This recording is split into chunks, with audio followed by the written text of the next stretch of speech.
Ini contohnya, ini kalau kita punya benda seperti ini, hasil medan magnetnya seperti ini, yang biru biru dongker, bisa kita pastikan ini bagian utara, ini selatan, berarti inklinasi dari medan penginduksi adalah inklinasi positif ya, inklinasinya positif.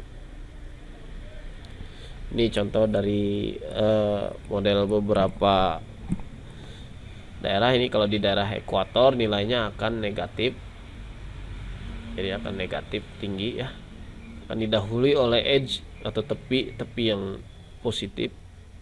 Jadi dari selatan ke utara itu dia simetris ya, simetris bentuknya, positif sedikit kemudian negatif banyak, positif lagi, jadi dia simetris. Jadi nilai positif yang kecil simetris mengapit nilai negatif.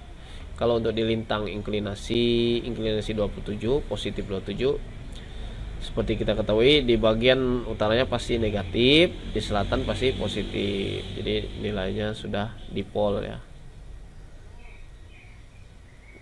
Kalau di kutub utara magnetik dia akan simetris lagi seperti gravitasi nilainya.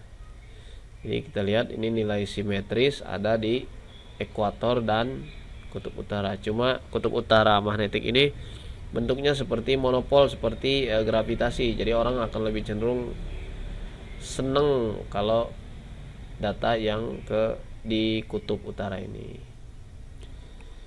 Nah, jadi benda yang sama tetapi di inklinasi atau lintang magnet yang berbeda.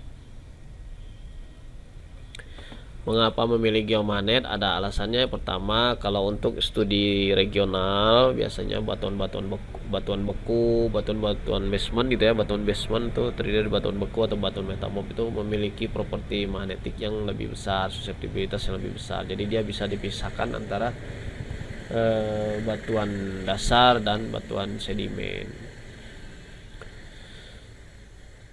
Juga misalnya material lapukan pasti akan memiliki nilai kemagnetan yang kecil karena materialnya material lapuk semua. Jadi material-material yang sudah mengandung silika yang banyak ya. Jadi kalau silikanya besar, silikanya banyak, pasti magnetnya kecil. Kemudian objek-objek buatan manusia, besi dan baja, apapun lah mengandung mineral unsur besi, itu gampang terdeteksi baik pada zaman dahulu buatannya atau zaman sekarang. Kemudian ini yang paling sering adalah untuk eksplorasi ore deposit ya, mineral biji. Nah, mineral biji ini biasanya bersifat magnetik atau dia berasosiasi kuat dengan mineral-mineral magnetik. Ini kisaran suseptibilitas magnetik dari beberapa batuan, yaitu batuan sedimen ini memiliki kisaran suseptibilitas paling rendah. Jadi batuan sedimen itu biasanya suseptibilitasnya kecil. Kemudian yang menengah adalah batuan metamorfik dan batuan beku asam. Jadi ini kisaran yang paling menengah. Kemudian untuk suseptibilitas paling tinggi itu ada di batuan beku yang basah atau ultra basah.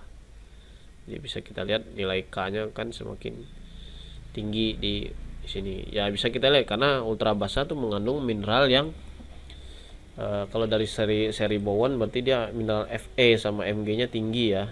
Unsur Fe dan Mg-nya tinggi. Ini secara umum kemagnetan batuan ada 4, diamagnetik, paramagnetik, ferromagnetik dan ferimagnetik. Diamagnetik itu biasanya suseptibilitasnya negatif, jadi dia tidak intinya dia tidak mudah menjadi magnet. Kalau kita ambil contohnya air atau garam itu, kalau kita dekatkan dengan medan magnet dia nggak akan menjadi magnet gitu. Jadi dia cuek aja terhadap medan pengimbasnya. Nah, contohnya adalah marmer, grafit, bismut, garam, kuarsa ya, gipsum. Jadi semuanya tidak memiliki nilai magnet induksi yang besar. Kemudian paramagnetik ini lebih besar sedikit dibandingkan dengan diamagnetik. Kalau diamagnetik kan tidak menjadi magnet, kalau paramagnetik ini dia menjadi magnet, cuma tanggung gitu, nggak besar-besar banget karena nilai K-nya positif, lebih besar dari 1. Jadi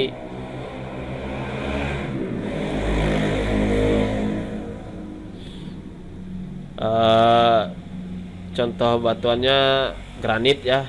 Granit di dalamnya ada misalnya ada mineral biotit, piroksin, olivin. Jadi nggak kuat-kuat banget lah paramagnetik ini. Batuan biasanya batuan-batuan intrusi tapi asam biasanya.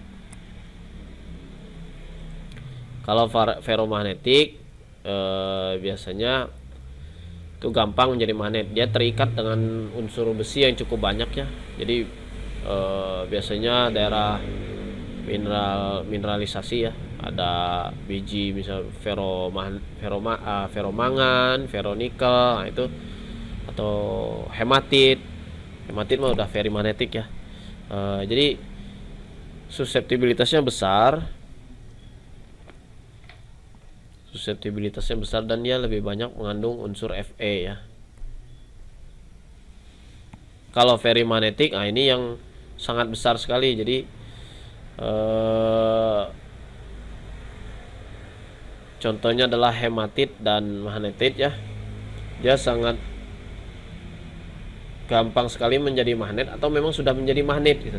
Jadi ciri-cirinya adalah kalau kita berada di daerah batuan very magnetic, itu kompas kita akan terdiorientasi, akan terganggu, dia akan kacau ke kiri, ke kanan, ke depan, ke belakang, maju, mundur, atas, bawah. Jadi tiap pindah lagi arah kompasnya. Jadi kompas kita terdisorientasi aja, nggak bisa lagi nunjuk utara selatan. Nah ini udah kita bisa bilang itu daerah very magnetic. Biasanya di daerah magnetite ini atau daerah hematite.